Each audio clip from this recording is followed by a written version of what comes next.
위대한 이들이 마지막에 남긴 삶의 품격. 언젠가 우리 모두는 이 질문 앞에 서게 됩니다. 나는 죽음을 어떻게 맞이하게 될까? 우리는 죽음을 두려워합니다. 피하고 싶어 합니다. 생각조차 하기 싫어합니다. 하지만 역설적으로 죽음을 가장 담담히 받아들인 사람들일수록 삶을 가장 깊고 충만하게 살았습니다. 오늘 영상에서는 죽음을 회피하지 않고 정면으로 바라보았기에 오히려 삶이 더 단단해졌던 사람들의 이야기를 전해드리려 합니다.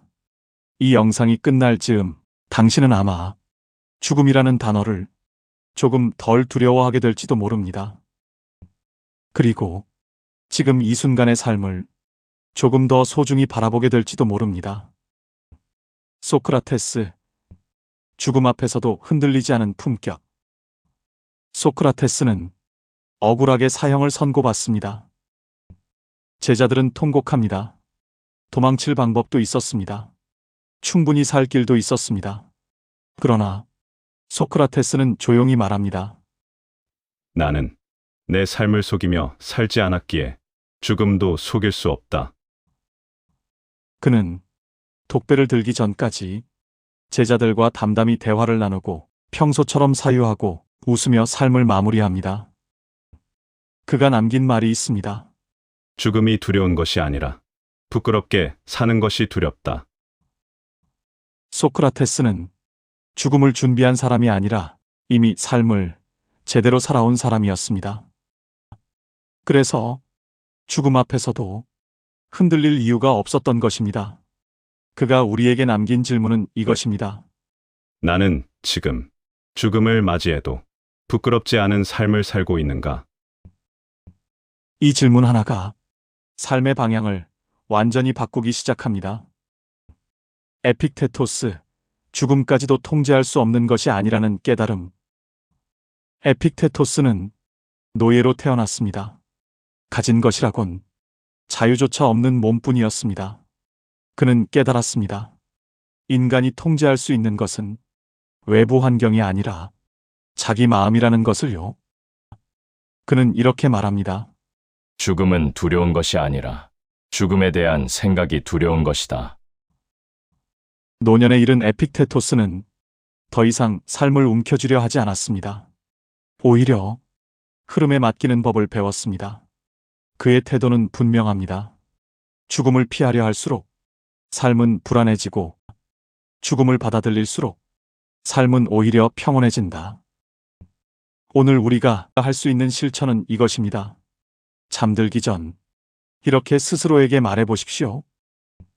오늘 하루 내가 통제할 수 없는 것들은 기꺼이 내려놓겠습니다. 이 연습이 쌓일수록 삶은 훨씬 가벼워집니다. 스티브 잡스, 죽음을 의식했기에 매일이 선명해졌다. 스티브 잡스는 젊은 나이에 췌장암 선고를 받습니다. 그는 그 경험을 이렇게 회고합니다. 죽음을 기억하는 것이 내가 인생에서 가장 중요한 결정을 내리는데 가장 큰 도움이 되었다. 그는 매일 아침 거울 앞에서 스스로에게 묻곤 했다고 합니다.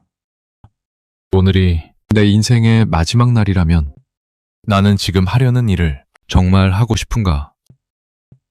이 질문 덕분에 그는 남의 기대가 아니라 자기 삶을 살 수 있었다고 말합니다. 죽음을 의식하는 사람은 오히려 삶을 더 허투루 쓰지 않습니다. 하루를 미루지 않고 관계를 소홀히 하지 않고 진짜 하고 싶은 것을 끝까지 붙잡습니다.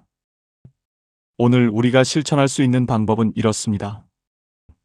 가끔은 스스로에게 이 질문을 던져보십시오. 만약 내게 남은 시간이 1년뿐이라면 나는 지금처럼 살고 있을까? 이 질문은 삶의 우선순위를 정직하게 드러내줍니다. 몽테뉴, 죽음을 준비하는 것이 곧 삶을 준비하는 일이다. 프랑스의 철학자 몽테뉴는 평생에 걸쳐 죽음을 사유한 사람입니다. 그는 이렇게 말합니다.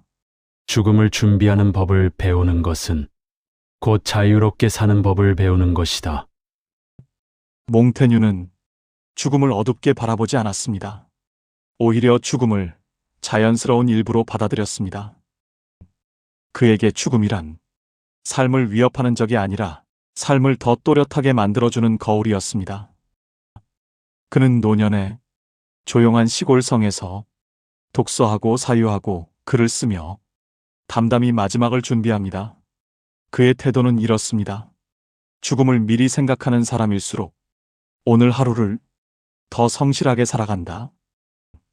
오늘 우리가 해볼 수 있는 실천은 이것입니다. 가끔은 조용한 시간에 이 질문을 스스로에게 던져보십시오. 내가 이 세상을 떠난 뒤에도 누군가에게 따뜻하게 기억될 수 있을까? 이 질문은 삶을 더 깊게 만듭니다. 톨스토이, 죽음을 두려워하지 않았던 마지막 여정. 톨스토이는 말년에 점점 더 죽음에 대해 깊이 사유합니다. 그는 말합니다. 죽음을 두려워하는 것은 삶을 진정으로 사랑하지 못하고 있다는 증거다. 그는 죽음을 삶의 반대편에 있는 것이 아니라 삶을 완성시키는 과정으로 보았습니다. 82세의 어느 날 그는 조용히 집을 떠납니다. 가족과 재산, 명성에서 벗어나 더 단순한 삶 속에서 마지막 시간을 보내기 위해서였습니다. 그리고 작은 시골역의 숙소에서 조용히 숨을 거둡니다. 그의 마지막은 화려하지 않았습니다. 그러나 그 어떤 인물보다도 고요하고 품격 있었습니다. 죽음을 준비한다는 것은 무언가를 거창하게 준비하는 일이 아니라 하루하루를 정직하게 살아가는 일이라는 것을 그는 몸으로 보여주었습니다. 오늘 우리는 죽음을 담담히 준비했던 사람들의 삶을 함께 들여다보았습니다. 소크라테스는 부끄럽지 않은 삶이 죽음을 담담하게 만든다는 것을 보여주었고, 에픽테토스는 내려놓는 태도가 마음을 평온하게 만든다는 것을 알려주었고, 스티브 잡스는 죽음을 의식할수록 삶이 더 선명해진다는 것을 보여주었고, 몽테뉴는 죽음을 준비하는 일이 곧 삶을 준비하는 일이라는 것을 말해주었고, 톨스토이는 죽음을 두려워하지 않는 삶의 깊이를 보여주었습니다. 이 사람들의 공통점은 분명합니다. 그들은 죽음을 피하지 않았습니다. 그래서 삶을 더 깊이 사랑할 수 있었습니다. 죽음을 생각한다는 것은 삶을 포기하는 일이 아니라 오히려 삶을 더 소중히 여기는 태도입니다.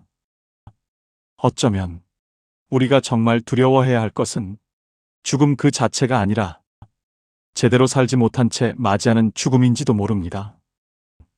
오늘 이 영상이 당신에게 조용한 질문 하나를 남기기를 바랍니다. 나는 오늘 하루를 정말 살아냈는가? 그리고 그 질문이 내일의 삶을 조금 더 단단하게 만들어주기를 바랍니다.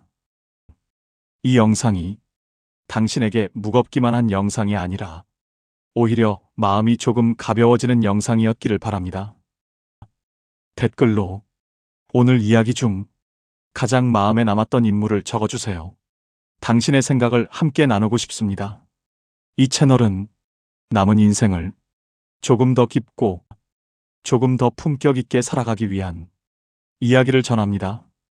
앞으로도 삶과 죽음 그리고 인간의 품격에 관한 깊은 이야기들을 계속 이어가겠습니다. 좋아요와 구독 잊지 마시고 오늘도 당신의 하루가 조용히 잘 마무리되기를 바랍니다. 감사합니다.